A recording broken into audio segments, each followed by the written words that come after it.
Do you dream of having your own special outdoor space? A small garden that you can admire, enjoy, and call your own. And then you stop and think, I have no idea how to make it. Well, you're not alone. Over the past year, Monty Don has travelled up and down the country, visiting amateur gardeners and working with them to make their dreams come true. He's cast a critical eye over their plans. Don't be too horrified, OK, Monty? Everything's possible. I know it seems unusual. It's just profoundly unusual. And given advice. Just pinch that off. But they took so long to grow. He's got stuck in. Oh, my goodness. And everybody has worked incredibly hard. Look at the size of that! The results are truly exciting. It's really nice. I do believe that everybody, however small their garden, can cultivate a big dream.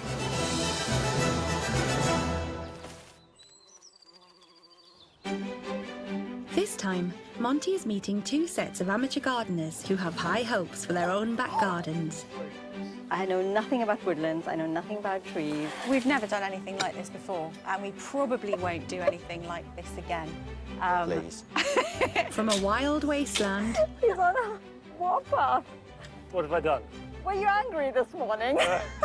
to a treacherous slope. Cutting the grass is a nightmare. It is, you've had a couple of close Yeah. shaves, haven't you? Yes. Will they succeed in building their dream? I've never done a project like this before, and I think this is quite ambitious for me. So we've got to live with it. Yes, forever.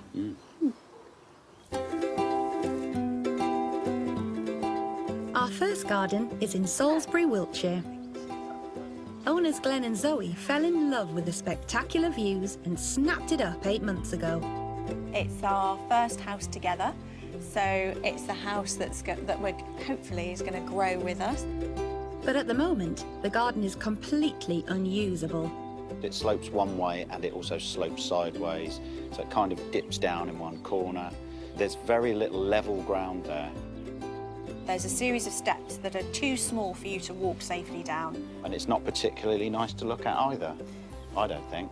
No, it Just doesn't- grass. doesn't I you like look- grass, but just to have grass and nothing else. Cutting the grass is a nightmare. You've had a couple of close Yeah. shaves, haven't you? Yes. The pair are desperate for a space they can enjoy with family and friends without being worried someone might roll away. It needs to be a garden that we can sit in and enjoy being in. It's got another important purpose this year too. We're also getting married at the end of the year. Yes. We decided to grow something in the garden that we could have at our wedding. In October. Yes. Yeah. I've got some leeks growing. What about them?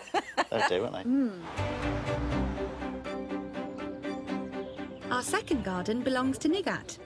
When she started looking for allotment plots in the London borough of Barnet, she had an unusual reason for needing some outside space. I'm renting this plot because I wanted a space for my bees. A passionate beekeeper, Nigat's hives are being delivered in August. But this plot isn't quite ready yet for its new inhabitants.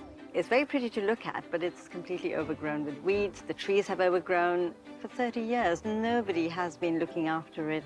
It's going to be very challenging. I have to clear up this place and see what's here. Nigat is enlisting the help of all her family, particularly her husband Kauza. She understands it's quite a difficult terrain, but she's quite tenacious. And she set herself the mammoth challenge of creating somewhere beautiful as well as functional. I know nothing about woodlands, I know nothing about trees. It will be a real learning curve for me. As an environmental consultant, Nigat is a stickler for detail. She's almost a perfectionist, so when she makes decisions, she look at all the options. I like to research everything as much as I can, and then I will make a decision. It can be quite annoying for others, but that's the way I work. With spring in the air, Monty is on his way to Salisbury to meet Glenn and Zoe. We were trying to guess what he would drink. We thought perhaps something organic, like hot water with some mint leaves in it or something. Yeah. Hello. Oh, hello. Zoe. Yes, Monty. Very nice Pleased to meet you, you. Glenn. Auntie. Well, I've been to Salisbury a number of times. I've never been up looking over the city. We are quite high. Fantastic and a beautiful view, but I suppose it does mean you've got a slope. Yes. Quite There a you slope. go. There's a downside, literally. Yeah, let's go and have a look. Okay.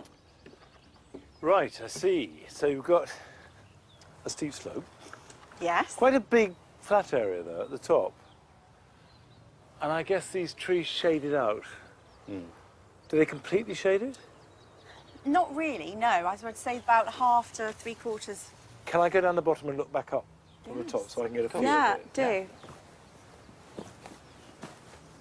Doesn't feel like you're going anywhere, does it? No, it's the road to nowhere. Yeah.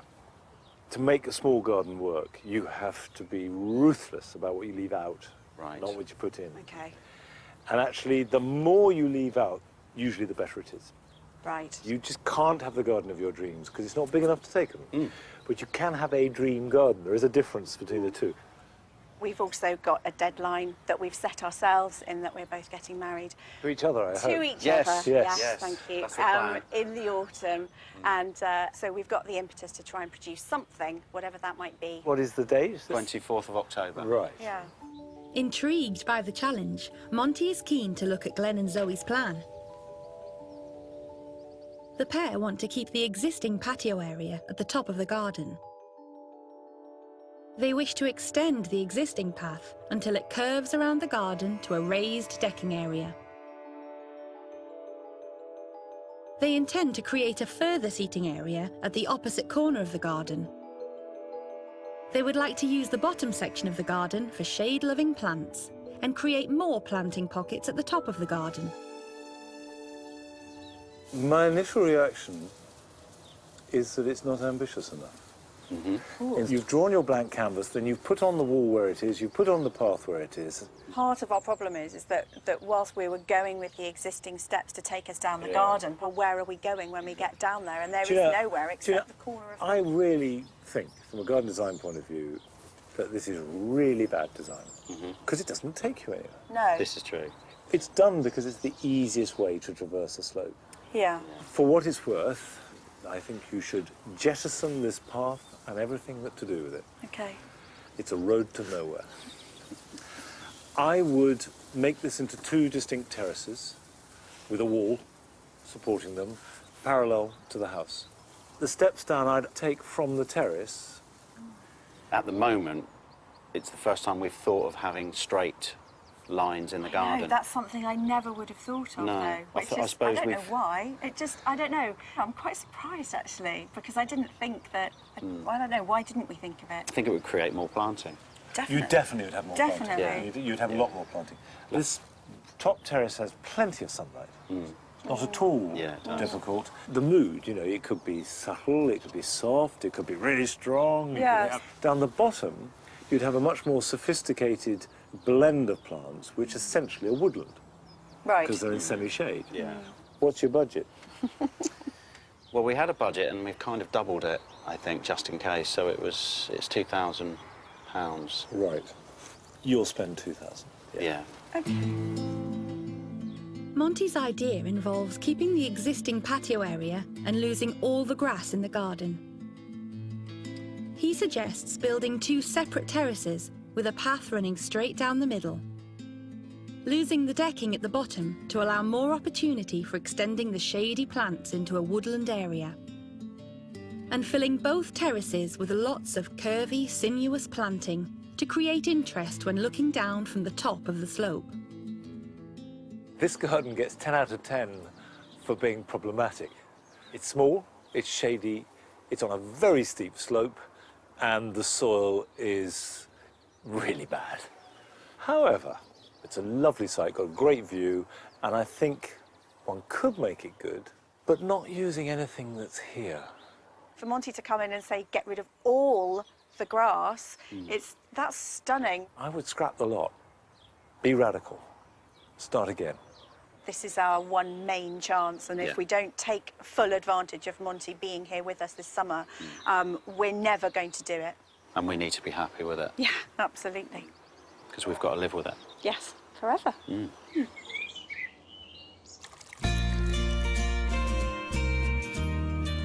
A few days later, and Monty is in Barnet to see if he can help Nigat turn her ramshackle plot into a peaceful haven. Hopefully I'll get some really good advice from Monty. He'll see the place, he'll see its challenges. I'm hoping that he would roll up his sleeves and help me out a bit. And the whole allotment are feeling excited. I love Monty Don. I think that's fantastic that he's coming here. What's your primary desire here? What I really want to do is actually keep bees. I have kept bees, but I'm, by pure coincidence, just starting to do so again this week. Oh, wonderful. So I've got a swarm being delivered on Friday, so I'm keen to learn from you. But as I understand it, they need to be as south-facing as possible, with a sort of uninterrupted flight path. I was thinking of positioning some hives at that end over there, where they would catch the morning light. What's it going to look like? There should be a path connecting both these areas. The other thing which I want are herbs, and I think growing things in patches. How much is this going to cost? What's the budget? 300 to 500 pounds Okay. only, but I'll see. Before exploring further, Monty is keen to work out exactly what Nigat has planned for the space. I love the way you put this charted the sun. Do you know that's the first plan I've ever seen where someone's done that? It's so important and good. Nigat plans to leave all existing trees on the plot as they are. Following the contours of the land will allow her to find natural pathways. She intends to build a water feature at the top of the plot. An area for hives will be surrounded with planting to provide forage for the bees. Further pockets of planting for vegetables and herbs will be spaced around the plot. Your biggest problem is shade. The trees, what is a good time to prune them? Well, the simple answer is about 6 months ago. But in practice, for what you're doing, just do it. I mean, I could move the pond here, maybe. It gets more sun. Well, you would certainly get much more sun. I mean, there is a common sense Yes. thing, which is if you have a pond at the lowest point in your That garden, does make sense. I should know better. then it's going to drain better and also it'll be easier for light. You must clear the excess nettles, the excess growth from the trees, particularly at the lower levels, and all rubble, hardcore, old wood and what have you. Monty has had an even bigger idea for the planting scheme. How much do you know about permaculture? Very little. Permaculture uses trees, uses shrubs, clearings where you grow crops that need more sun. You don't try and alter the basic conditions. So if it's desert, you grow in desert. If it's woodland, you keep the woodland. You know, you've got your fruit trees. Yes. You can have plants climbing up them, you can have low-story shrubs, you can have ground. Okay. It's almost a sort of idealized permaculture plot, isn't it? Monty believes Nigat needs to clear the site properly and remove all rubble, hardcore and nettles. Prune the trees back to allow much more light into the space. Move the pond from the top to the bottom of the garden. Level the area and create a raised site for the hives. Allow for pockets of planting which will thrive in a forest setting. Use the natural framework from her trees to train vegetables and berries. Choose herbs and vegetables which will survive in this unconventional allotment setting. Just whack. And Monty is determined to get cracking straight away. He's on a whopper. Now, Oh dear. what have I done? Destruction. Were you angry this morning? Believe you me, this will grow back faster than you want it to. When you're pollarding, you can see these cut points. Yeah. By cutting back to there, it'll reshoot, Okay. because you're letting light into this base. When you cut a branch like that, you always undercut it Really? like that, and then cut slightly away from the trunk so that it doesn't tear.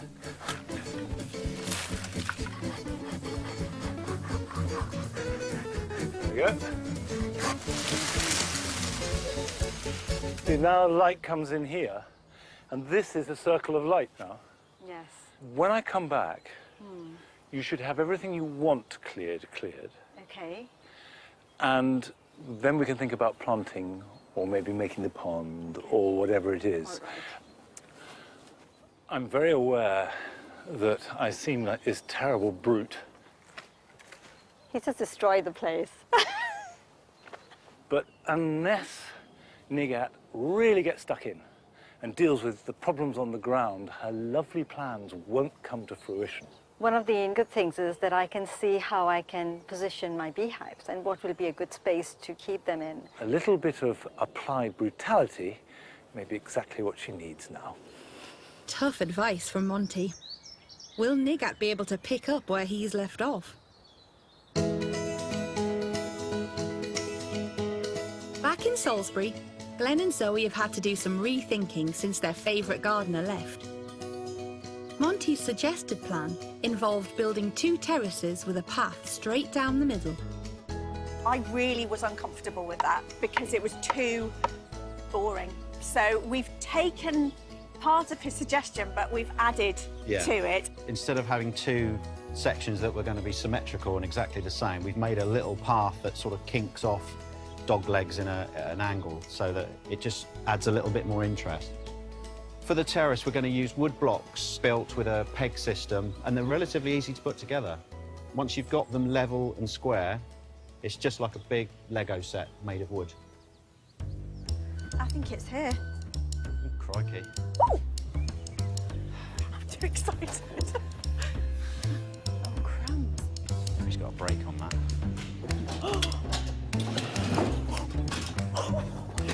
Thing is with Zoe, you never know what she's thinking. She's such a closed book.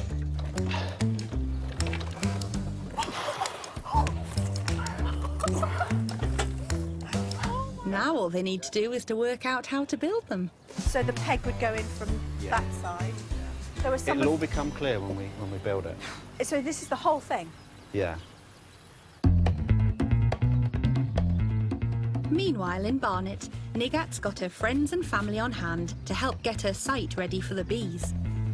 Today we are going to level the place where the hives are going to be kept. She's taken Monty's advice and started clearing the plot. But they've already come up against a problem. We just found a lot of glass, so we're just trying to remove as much as we can. You okay? I hope it wasn't a whole greenhouse. That means there'll be plenty of glass. I think there are layers and layers of the glass. With the glass removed, they can now get on with building a raised wall for the hives. Put these in here, putting there. Okay. The rest of the allotment are intrigued. How on earth is she going to put some bees into this little space? She's using a plot which was not used for a long, long time. It was considered as one of the difficult plots. I think everybody is encouraging and making sure that she gets as much help as possible to make the project work. But before she can move on to the next stage, Nigat needs to explore Monty's big idea for her dream garden. So she and Kausa are off to Hampshire to find out how they can turn their tiny plot into a productive paradise. Chapel Cottages is a working forest garden filled with edible and sustainable plants. The owners, Maddie and Tim Harland, are eager to explain how it all works. Wow. What we're trying to do with the forest garden is to emulate the different layers of a native woodland, which has a top canopy, middle canopy, and ground cover. So you think about a natural woodland and how a natural woodland grows and all the niches and where the light is, and then you swap it for edible, useful or medicinal plants. One of the problems I have is there's not enough light in the plot I have. One of the tricks of forest gardening is that you have to plant at the right distances. So if you're doing it from scratch, you have to think, what will the mature canopy of that tree be? Nigat's plot is not identical to this one, but she can certainly use the same principles to achieve her dream. If I was going to grow vegetables, I would want to do it something like this, near the shed, in a raised bed, in a no-dig system. So if I'm starting from scratch, how do I go about it? When I'm starting on top of grass or weeds, I would actually do a whole layer of cardboard to totally suppress the weeds. And then on top of that, I would add garden compost, manure. You're not double digging. You're not forking over the plot every spring before you plant. Chapel cottages also employ natural methods of pest control. Slugs have delicate creatures and they don't like crossing grit and spiky things. We save all of our eggshells and we break them up. I've got charcoal here. They don't like climbing on charcoal, so we'll put the barbecue leftovers on it. And trees are used as a natural framework for growing. Here's a great example of an Oregon thornless blackberry, which does well in a woodland-type environment. It's using the apple tree there as a framework. I think that's a really good idea. Although it's a challenge to create an edible forest garden, Maddie and Tim rely on certain plants which thrive in these conditions. Apples, pears and figs can be grown between the taller canopies of trees. Shade-tolerant soft fruits such as currants and Japanese wineberries flourish on the woodland edge. Mint or wildflowers work as excellent ground cover. But Nigat is already worrying about getting it right. What if I get it all wrong? Because I think I bought these plants which may not be appropriate for the area. I just bought them because I like them. There's no harm in experimenting. No, we experiment still and always trying to push the edge of possibility. But sometimes you have to admit when you're beaten and nature wins. Yes. One of the things I'd like to take back from this is the stacking of all the trees, the shrubs and the ground cover. I think it's brilliant. Some of the plants, I'm not so sure what the names are. We need a long list of names, definitely. Oh my gosh, that means shopping. Are you going to come and help me shop? I will try my best. Which means you won't.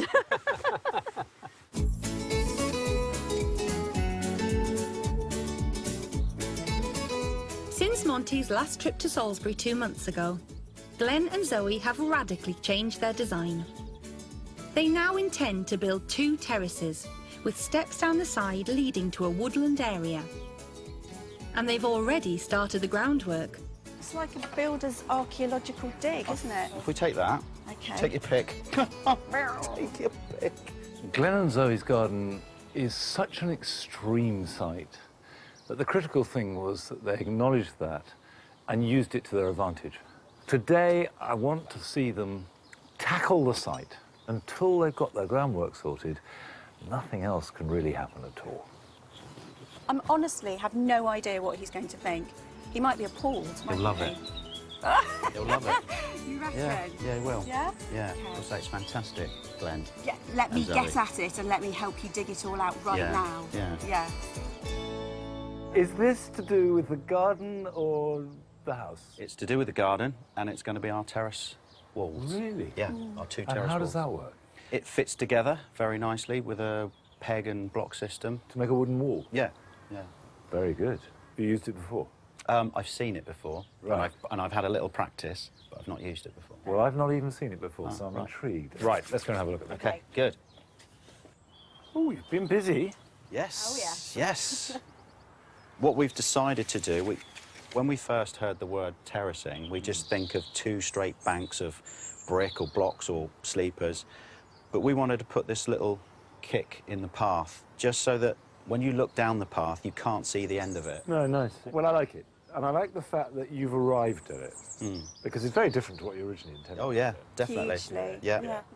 Remind me what your overall budget was. We said it was £2,000. Right. Yeah. How much did this system cost? Pretty much almost that. Yeah, give or Just- take just- a few pennies. Yeah, just the wood itself. So with the budget already blown, Glenn and Zoe have called in a few favours to help get those terraces in. We need to find the levels of the bottom of the trench. We need to get rid of the spoil tips. Go. Let's do it. But it's not long before Monty discovers a problem. There's a concrete pad here. We can break it.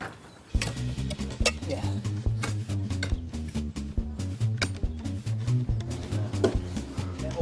It's a ridiculous thing to say, but might it be easier to step up? Yeah. Glenn, Yeah. there's a decision to be made. Right. It's probably yours to make. Okay. There's some slabs in under here. They go way back. Okay. We either have to dig this out to go down another inch, Right. or we step up. Well, we'll step it up then. Does that mean we've got to fill some in now? Yeah. While the boys start to fill the trench back in, Zoe steals Monty away to ask his advice on her seedlings. This is nitpicky. It's a false economy not to fill seed trays up with compost. Not to. Yes. Okay. Because the more compost you have in there, the longer the root run can be. Right, okay. And the healthier they'll grow. What I do is I fill right to the brim, then just wipe the excess off. Okay. You notice how they're growing? Yes. They're all leaning to the light, which means they're not getting enough light. Okay. So if you can put them somewhere they get a little bit more light, or turn them at least once a day, Okay, fine. they won't be craning their necks. Yes. Your Rebecca, completely healthy, nice little plant, and if we take that out and have a look, nice root system there. That's ready to either pot on or plant out. Right, okay. Ideally, in a pot, you just have whatever that is, a centimetre of fresh compost for it to grow into. Okay. Don't be tempted to get the biggest pot you've got and think, there you are, that will grow enormous. It won't do it any good at all. It's a complete waste of compost. When you're potting on, just put some underneath. Not too much. As I say, it doesn't need a vast amount. That's too much. There we go, that's plenty. Like that. And just gently filter around. Yeah, give it a tap. Not that much. This is just long and laborious at the moment. Oh, sweet peas, great. Now these you can pinch out. Okay. Now you see that? If I go in there Yeah. and just pinch above that, Oh my goodness. just pinch that off. There you go. Okay. I could even be more radical than that and go right down to there. But they took so long to grow. Go on, you do it. Go on, be brave. Oh, Be brave. What you're encouraging are side shoots and a bushier plant, and you'll have more flowers for longer. I never knew this. Yeah. Time for Monty to see whether the troops have moved on to building. I realise it's taking a long time, but, you know, it's for us too. And I know we wouldn't be happy if it wasn't right. Also, once you've got it right up to that level, then it will speed up hugely. Absolutely. Setting aside the slow progress, Monty persuades the pair to dream on with their planting. Once we've put the structure in, we're going to be left with three very definite areas. We've got the area at the bottom. It's really going to be a place to make a woodland, which would be spring nice. bulbs, that kind of thing.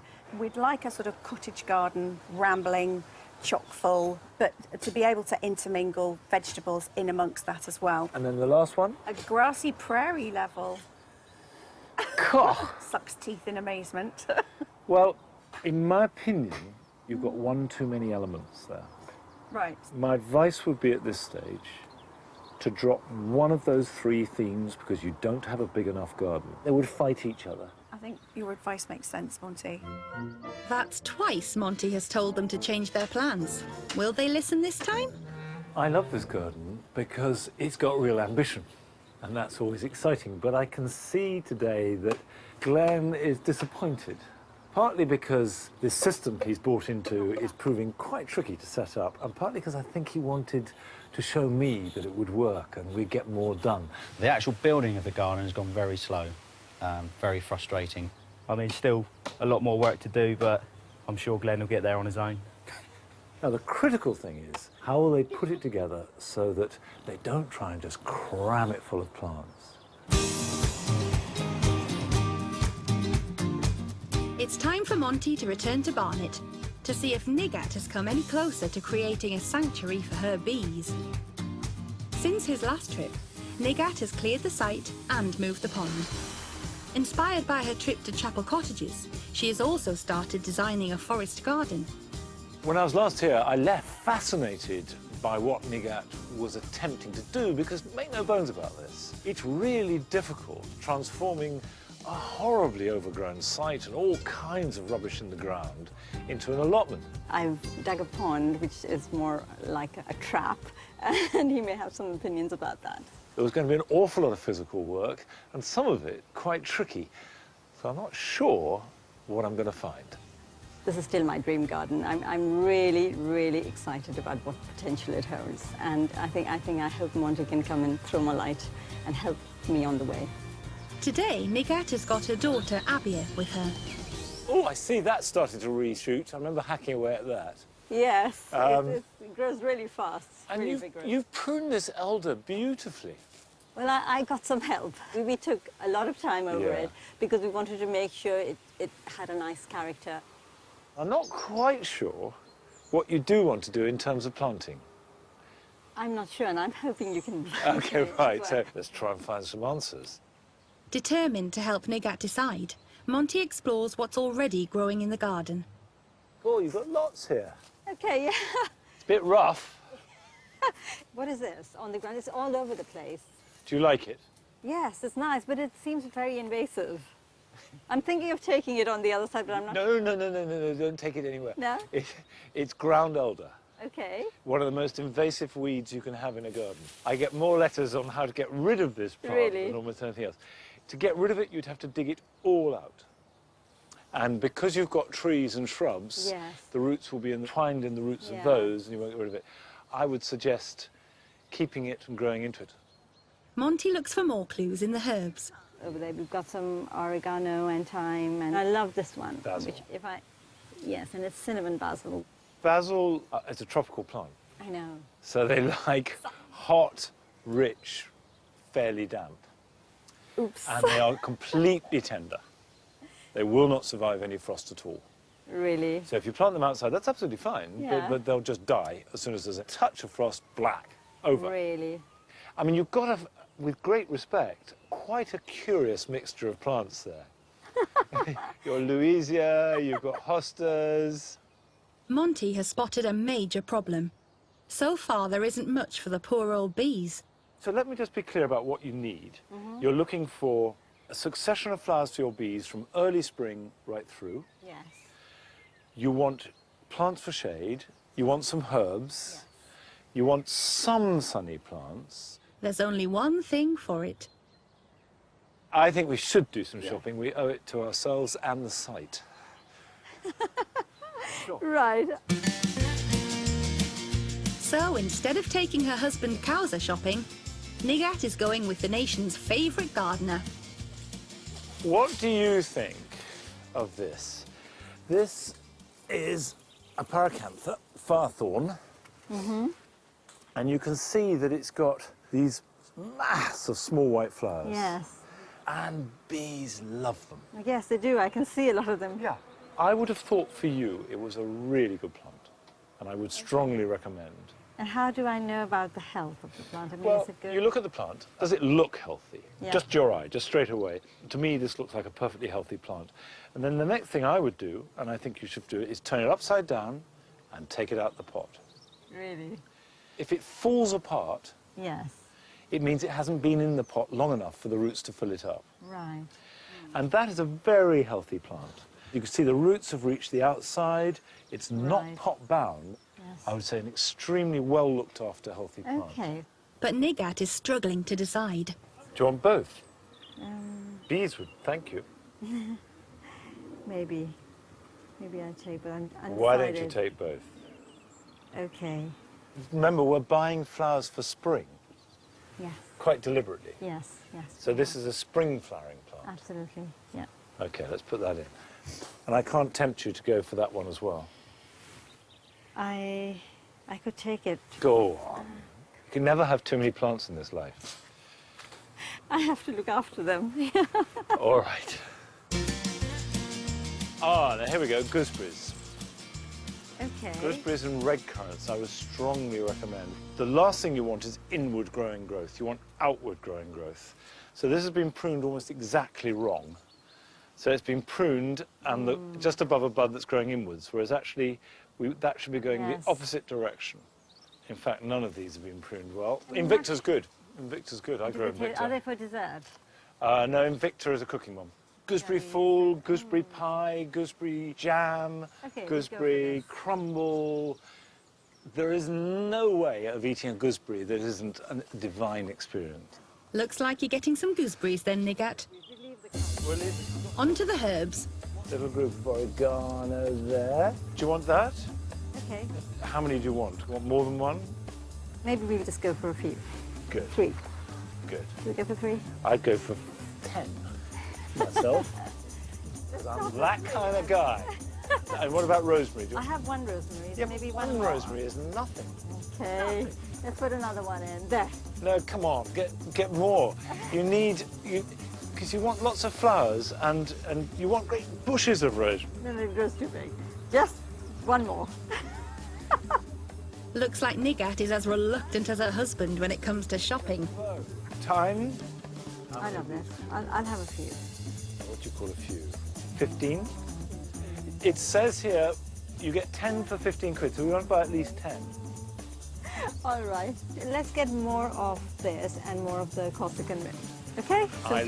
See, look, you see, you're coming around to my way of thinking. Okay. Is this lavender? Yes. Take a tray. No, we're not. Why not? I have to plant them by the tree as well. Oh, that's no problem. They just go bang, bang, bang in the ground. No, 4. Fine. 4 plants it is. They're like an old married couple, these two. Time to get planting, and Monty is feeling victorious. Aren't you grateful that I made you buy so much? I'm not so sure. After it's planted, maybe. Before we plant anything, place everything where you think it might go, then stand back, move things around. Then, when you're ready, plant the whole lot. Okay, so, let's start with big plants. Out here? Don't agonise at this stage. Near the willow, get it out there. This is putting paint on the canvas. We're not trying to fine-tune it. Lavender grows best, very good drainage, full sunshine, alkaline soil. So do you want to put some lavender behind and then put the smaller herbs in front? Yes, then I could maybe buy some more lavender. You see, I was trying to tell you to buy it. You should have bought a tray. Perhaps Nigat should have heeded the voice of experience. With placing complete, Monty sets about getting them in the ground. But it's tougher than expected. This is really terrible. It's like planting into concrete. Luckily, Nigat is on hand with her mattock. Everybody out of my way, I'm a bit clumsy. Very good. But Monty won't stop there. I want to help you plant one more thing. Okay. And I suggest the lavender, because that is completely different. And you're saying it's clay down below? Yes. So if we dig out a much bigger hole than the lavender wants, now at the bottom of the hole, I'm going to put a handful of stone for drainage. So we pop that in there like that. And what that means is the lavender roots won't be sitting in a puddle ever. You don't need to add any compost beneath it. Right. Put it on top. If you have a healthy, well-fed soil, Yeah. you will have a healthy, well-fed plant. I think Monty was pleased. I'm not sure how much. My one worry is that everything is a little bit over-intellectualized, over-debated. And there are times when you have to just act and follow your intuition. Monty was very ruthless about, putting plants down, put them down and then think. So do first and then think. I'm just the opposite. We got a lot done. This would not have been done. And with only 8 weeks to go before the bees arrive, can Nigat change her ways? Summer is racing past, and Glenn and Zoe really need to start their planting if they're going to have any flowers for their big day. So they're off to Sussex to meet the gardener and writer Sarah Raven at her home. Perch Hill is an old dairy farmhouse with a garden entirely dedicated to growing cut flowers. Are you both completely clear about the difference between an annual and a biennial and a perennial? Bit sketchy, Yeah, if I'm if you honest. could run through it, that would be great. So an annual is basically something that forms roots, leaves, flowers, sets seeds and dies within 12 months, but actually often it's a lot less than that. Right. And a biennial, they are things that you sow in May and June and they flower sort of April, May, June the following year and then they die. Okay. And a perennial is something that you plant and it gets better and better every year. Everything in the garden here is cut and come again because that means you get a huge amount of productivity from a very small space. And if I just explain what that means with a plant like this salvia. So if you see here, if I cut out that leader there, there's already another bud below it. And so by removing that, you promote that development. And so that becomes a flower in a week's time. And so that's really what cut and come again means. The more you pick, the more it flowers. But you always want to pick immediately above a pair of leaves because that's where the auxiliary buds will form. Oh, right. But Glenn is concerned about their deadline. What about October? Will there be anything around to pick? Yes, totally. I mean, this garden, we have plenty to pick from the middle of March until the middle of November. And you just choose your sowing times. That's the beauty of annuals. It's not like perennials where they have this set flowering time. With annuals, you can pretty much manipulate them. I had no idea about that because when you read the back of the seed packet and it gives you a sowing time, because we've been looking at things thinking we've missed it, so there's no point, but you're saying no, just carry on and do it. Yeah, totally. Yeah, you'll have plenty. You'll have really loads. Great. Sarah wants to find out exactly what Glenn and Zoe want at their wedding. What colours are you thinking of particularly? Well, we're drawn to the purples. That's a bit of a theme going through. Do you like the Cerinthe? Yes, definitely like that. Okay, well, you can definitely grow that. That takes 10 to 12 weeks from sowing to flowering. And do you like that Salvia viridis, that blue that's clary? lovely. Yeah. Sow that now, and that will definitely be flowering in October. What date in October is it? 24th. Okay, yeah, that will definitely be flowering. So let's just go for a wander and find a few other things that you like the look of. Sarah is confident cut flowers can be grown to suit every season. She suggests planting sweet peas to flower in early spring, dahlias for a summer bloom, chrysanthemums for autumn colour, and daphne to create winter interest. Glenn and Zoe have chosen a mixture of flowers and foliage, including a rose called Rhapsody in Blue, salvia, penstemon, euphorbia, and Cerinthe. There's just enough time to create the perfect bridal bouquet. Anything that you are a little bit worried that might flop, and basically, to be honest, everything here I think I would condition carefully. I've stripped the bottom leaves off, and then I'm just going to plunge them in boiling water like that. The point of the primary foliage, is what I call it, is that you literally want to feel that you've got a circle of flower in the air. So I think of it like a plant sieve hovering in the air, and then I can just slot things through the sieve, and the sieve will hold it in place, the other stems. If you're a gardener and you like gardening-y bunches of flowers, then having 6, it just works every time, and 3 foliage, 3 flowers, it just makes it feel like you've got a handful of your gardening. So are any of those colours to do with your dress at all? None of them. Right, so that's the biggest clue I've had so far then. Right. I didn't know what to expect, but I've really enjoyed it. It's been even better than I thought, and I've learned so much from Sarah. To think that we could have flowers like this at our wedding in October is quite stunning. We'll see. We'll see. OK, yes, watch this space. Yeah. Over in Barnet, Nigat and her daughter were inspired by Monty's infectious enthusiasm. Let's plant this one, okay? And even when the going gets tough... Well, this is going to be a nightmare. Danger, men at work. Man at work. I'm not a man. What's this? Nigat is determined to push on. I mean, it looks quite straight from here. I think when you're close up, it feels like it's not as straight. But from a distance, it looks fine. But after a few weeks of working hard, she hits a problem with her new pond. We dug it out, we lined it, we put the underlay, everything. And then when we started filling it, the problem was that the gradient on this plot is such that one side is lower than the other. Luckily, Nigat's son Hamza is there to help out. He's going to try and help me level this pond. And we're going to try and use what's on the side. I've got some sand, and I need some muscle power, so I think he's the person for the job. So is it higher on your end?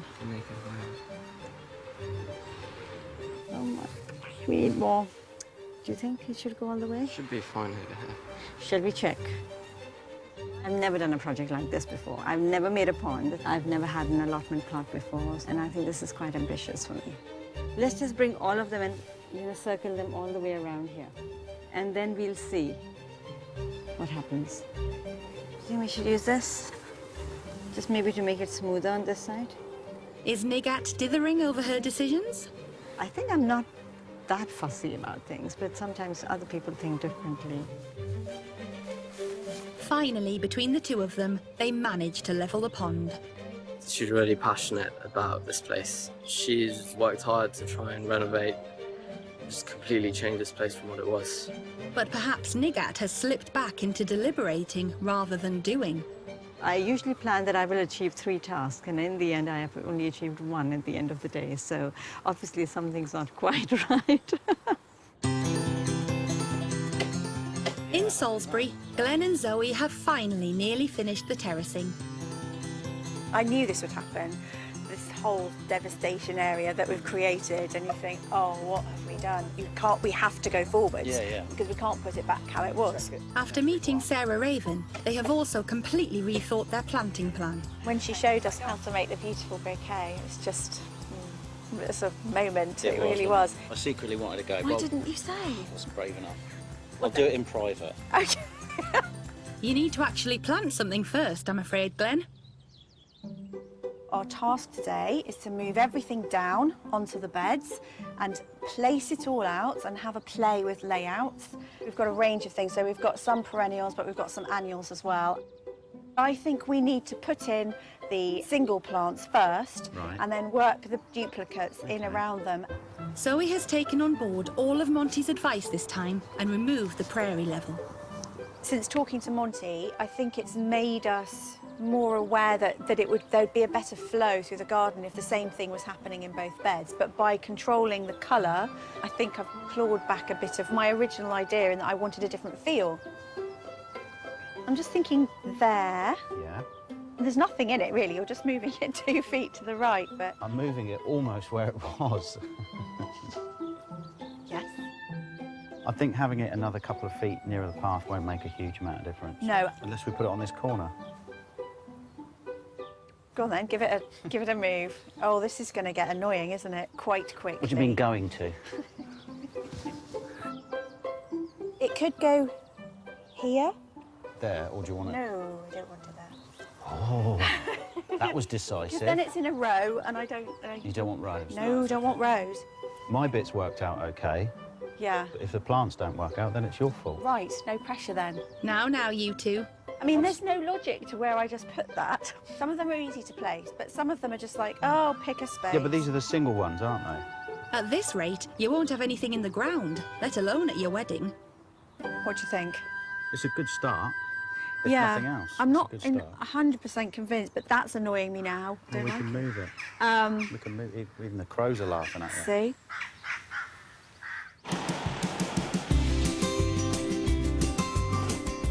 Over in Barnet, Nigat is also having a think about where to place plants. But in her case, it's vegetables. When Monty first came here, he suggested growing peas and beans up trees. And also when I visited Maddie and Tim, they used the vertical as well to grow plants. So this March too, I'm going to grow up this hawthorn tree. And there is some sunlight that comes here. But the ground is covered in hawthorn seeds, which could germinate and scupper the whole plan. This morning I was looking at the internet and I typed in green hawthorn fruit will seed germinate. And the first thing that came up was a video. And I said, I recognize that person. And that was Monty. And one of the things that was interesting in that video was how to test whether the seed is viable or not, whether it will germinate or not. The best way that Monty suggested was peel off the flesh. All you do is drop it in water, and if it sinks, it is viable, which means it will germinate, and that's sunk, which is bad news. Okay, let's try another one. I think I need to remove all the seeds. It's a bit annoying, and I think what's particularly annoying is that there are more fruit up there, and they'll be coming down. So I'm not even sure whether it's worth doing anything. Should I rake it or shouldn't I? I have no idea what to do. Maybe I should just take a chance. That's the spirit. Before the plants go in, Nigat has come up with a handy system for keeping her plants watered while she's away. This is a 15-centimeter pot, and you need 2 of them. This hole at the bottom, you're going to seal, for one pot, you're going to seal it. So you take any piece of broken tile, and all you do is you apply some waterproof glue on it, and you seal it here at the bottom. It's like icing a cake. Just stick them together. You need to apply some pressure. The pot is now sealed at the bottom, sealed at the rim. This is going to be dug into the ground, and I'm going to put water through here, and hopefully it will just permeate out from the sides. She's giving Monty a run for his money. Oh, nice. Let's just fill it up with soil. Looks like Nigat has finally stopped overthinking and over-worrying. Whether Monty is pleased or not doesn't matter. It'd be nice if he likes it, but doesn't matter. No, it does. Well, okay, shall I say it does?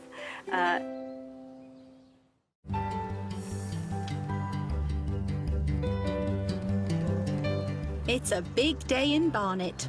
The bees have arrived. The bees are finally here. I'm really excited about it.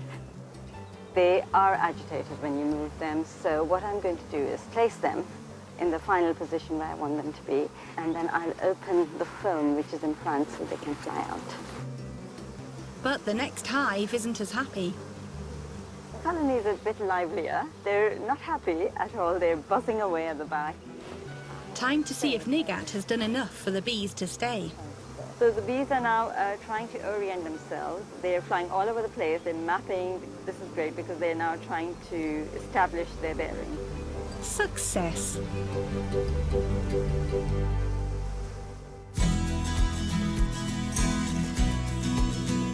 In Salisbury, the big day has arrived, and Glenn and Zoe are putting the final touches to their garden.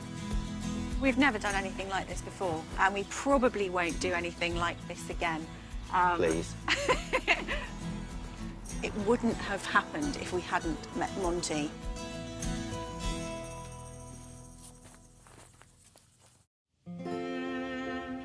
Only 4 months ago, you couldn't even walk out into this garden without taking a tumble.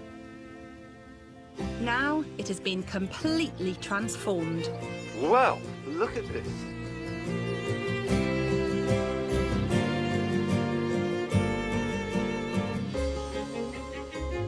The garden has been divided into 2 separate banks, with a clear path leading you to not 1, but 2 beautifully secluded seating areas. Both of the terraces have been generously filled with cottage-style blooms such as geraniums and penstemon, which in years to come will fill out and tumble over one another. And room has been carefully left for annuals, which will spring up in perfect time for Glenn and Zoe's wedding day. When I left, I did think that it wasn't going quite to plan, and it was taking longer than you thought. Once everything was all churned up and we were just working in this sort of field of ditches everywhere, we just had to keep going forwards. Remind me what your budget was. We said at the beginning our budget was £2,000. OK, and what was it in reality? I think we went to 2,600. And do you think the terrace was money well spent? I think it was worth every penny, because it's done the job. And, of course, not costed in that are the hours of work. One of the aims was to provide flowers for your wedding. Yes. Is that going to happen? Yes, because we had such a wonderful time with Sarah Raven, and we made such a fantastic bouquet with her. Don't mess with perfection. So I've just literally stocked the garden with everything that was in that bouquet. There will be flowers at our wedding, and they will be from our garden. With Monty's approval, it's time for family and friends to join the party, including some who gave a helping hand themselves. It's been nice to help a friend, and it's always been a dream of mine to work with someone like Monty, so all the boxes are ticked for me.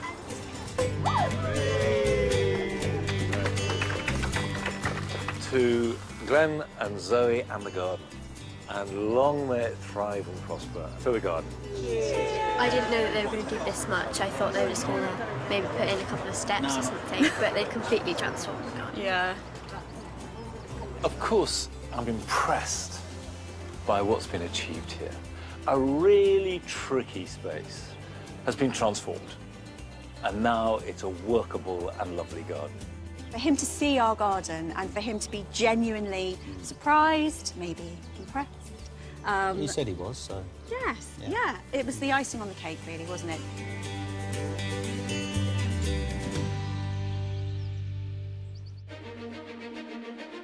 The bees are settling in happily at Barnet, but the weather has taken a turn for the worse.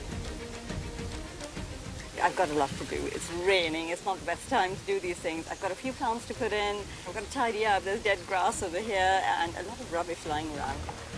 And with Monty returning to Barnet for one last time, Nigat is a bag of nerves.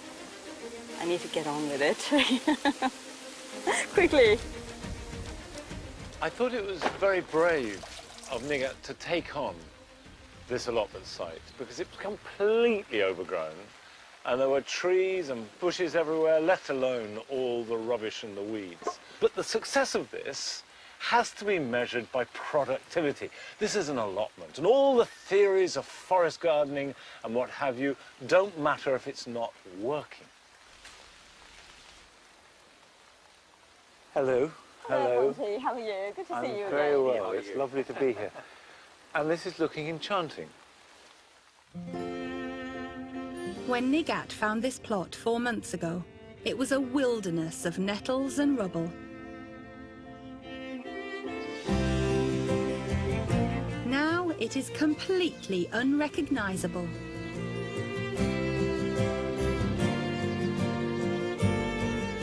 The ground has been totally cleared with defined borders splitting up each section.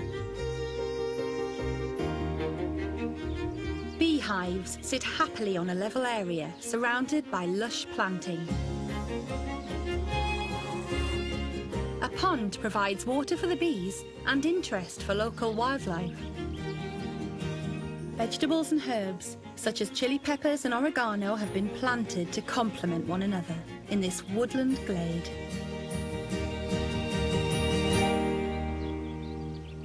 What I love is the transformation from all the promise that was there. It's now become a garden. I know that you were slightly surprised that I was suggesting the volume of plants you might need. Have you planted a bit more? I've embraced it fully. We realised probably we needed even more than what you suggested. Well, so. I'm dying to have a look around. Okay. Remind me what your budget was. Between 300 to 500 pounds. How much have you spent? Well, I think 800 or 900. So 800 or 900, so you've gone about 3 times over budget. Yeah, but then the plans became bigger. Ah, okay. You took this on as a terrifying prospect. It was abandoned, it was full of rubbish, it was overgrown. Most people would have run a mile. Yeah. How do you feel about it now? I feel really good. What is really special about it is that it hasn't finished and it's an ongoing project. Time for the whole allotment to congratulate Nigat on her big dream. Oh, this is good. I'm in awe, absolutely. They have turned the space around completely. I'd like everyone to raise a piece of cake and eat it in celebration of the allotment. Well done. Oh, thank you, Monty. Thank you. I would say hats off to Monty. It's got life into it now. Right. When we first saw the allotment, we thought, no way this is happening. To see what it looks like now, it's incredible how much it's changed, really. I really like what Nigat's achieved. She's created this haven for her bees. That was the goal. On this project, I think we've worked really hard over the last 3.5 months, and we've learned so much. By helping Nigat on this project, I really got very interested in gardening. What she's managed to do is create a wonderful and exciting beginning. Yeah.